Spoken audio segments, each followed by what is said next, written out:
Mga kaibigan, ating pag-usapan po itong ipinakitang pwersa at lehitimong mamamayan. Ayan o.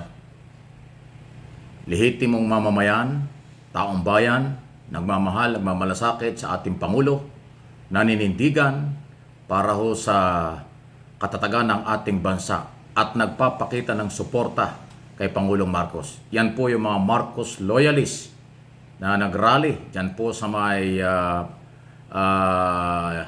dyan po sa may EDSA, sa may ano yan People Power Monument, ano po, yung isang monumento dyan na diwa ng EDSA talaga. Ayan, ang dami ng tao. Ano yan bandang nagsisimula pa lang po itong bidyong ito. Pero mas marami nung bandang hapon kahit umulan. Lalong dumami yan. Okay, hindi po nagbago. Lalo pang dumami yan kahit nung umuulan na. Yan ang totoong power, totoong mamamayan. Yan ang talagang merong followers, supporters si Pangulong Marcos. At nagpakita yan. Alam nyo, kaya pinapakita ko ito, ang laki ng pagkakaiba. Kung ikukumpara doon sa halos 2 taon kalahati na laging panawagan, people power ng mga DDS, Duterte supporters, na walang nangyayari. Ang sabi ko nga no power. Kasi kakaunti sila. Pagdating ng gabi, no people na.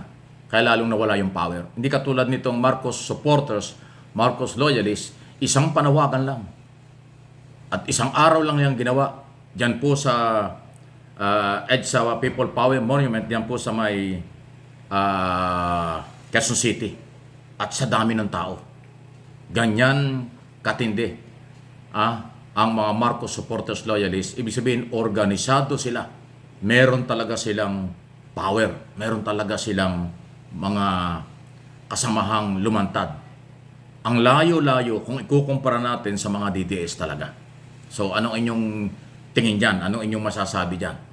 At yan ay unang pagpapakita pa lang. Unang rally ng Marcos loyalists, Marcos supporters at naniniwala sa ating administrasyon dyan sa EDSA. Kung mga dati may mga rally sa Senado, sa Kongreso, kung saan-saan, mga hindi gaanong karamihan yon. Pero ito, sa EDSA ipinakita. Yung pong mga DDS, Duterte supporters, laging doon sa may EDSA Shrine. Alam niyo yung EDSA Shrine, yan ay people power, bunga ng people power. So, di ba? Mga piglawan-dilawan ang nagtayo niya nung araw. Pero ngayon, ginagamit ng DDS, hindi ho sila makapuno. Dumadami lang ang tao doon pag rush hour dahil inidaanan ng mga nagtatrabaho sa Ortigas Center.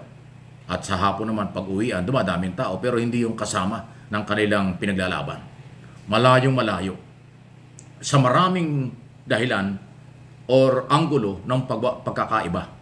Doon sa kakaunting grupo ng DDS na lagi nagrarally sila, puro pagmumura, panlalait, pang-iinsulto ang ginagawa sa gobyerno.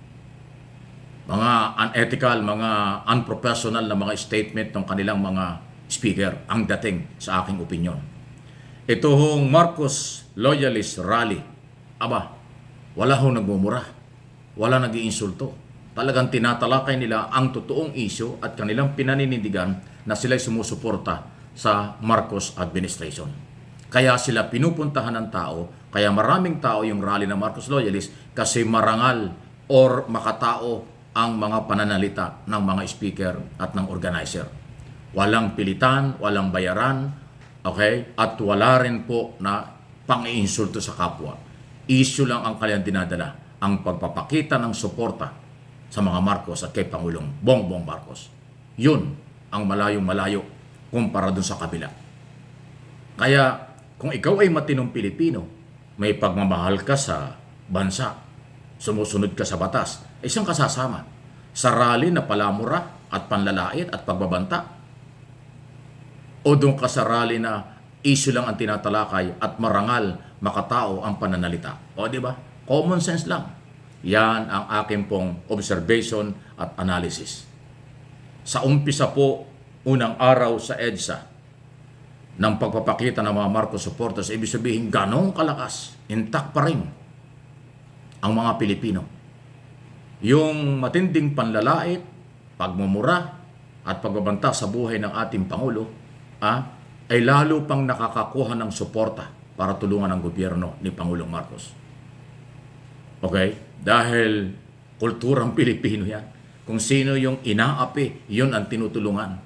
Yung ginagawa po nung kampo ng mga Duterte, hindi lang ho pang-aapi, panlalait, pambabastos at pagbabanta sa buhay. Paano ka naman sasama sa ganong klaseng organization at samahan? Kaya nga sila na lang eh.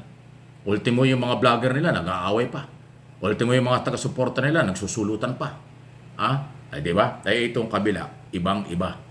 Kaya itong sample, unang araw na ipinakita ng pagkakaisa ng mga Marcos supporters, Marcos loyalists, ay isang indikasyon na kung kinakailangan, huwag naman sanang umabot doon, ni Pangulong Marcos ang talagang suporta ng taong bayan, aba hindi mahihirap mag-organisa at hindi mahirap tawagan anytime ang mga Marcos supporters at loyalists para tulungan si Pangulong Marcos. Dahil yung ginawa doon sa EDSA sa rally, yung rally sa EDSA ay pagpapakita ng suporta.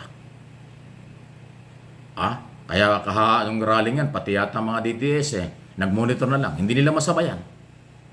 At hindi magawa ng mga DDS, Duterte supporters, na mag-rally dyan sa EDSA People Power Monument. Kasi yan po ay walang taong dumadaan dyan, puro mga nakakotse.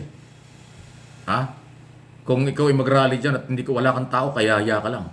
Kasi nga, malaki yung lugar at walang tambay doon. Lahat ay daanan ng mga private car at mga buses kung ano-ano dumadaan dyan. Ngayon, nagawa ng Marcos supporters na mag-organisa at mag-rally doon, talagang marami. Yan ang people power. Yan ang marginalized sector na nagpakita. Okay? So ano po inyong masasabi? Mabuhay po ang mga Marcos loyalists, Marcos supporters. Mabuhay ang lahat ng Pilipinong naniniwala sa administrasyon at ginagawa ng administrasyon at sinusuportahan ang ating Pangulo kahit na siya ay pinipersonal ng mga gustong magpatalsik sa kanya, hindi po siya napikon at sa halip focus lang sa trabaho. Yan ang style nila. Maganda po yun. Hindi binababa ni Pangulong Marcos ang kanyang level bilang Pangulo ng Bansa sa level ng mga palamura, panlalait at pagbabanta sa kanyang buhay. Kaya yung mga mamamayan nasa kanyang suporta. Yung mga nanlalait, nagtatangka sa buhay ng ating Pangulo ay paliit ng paliit. Kasi nga ulitin ko, kung matino kang Pilipino, bakit ka sasama ron? Kung mahal mo ang ating bansa at nire-respeto mo ang ating mga batas, hindi ka sasama sa mga nanggugulo. Dahil lang mayroong personal at political interest. Yun. Malinaw pa yan sa sikat ng araw. Ngayong linggo ng umaga. Di ba? O hapon, o araw, o gabi. Salamat po. So, paki-like, paki-share ninyo itong video ito.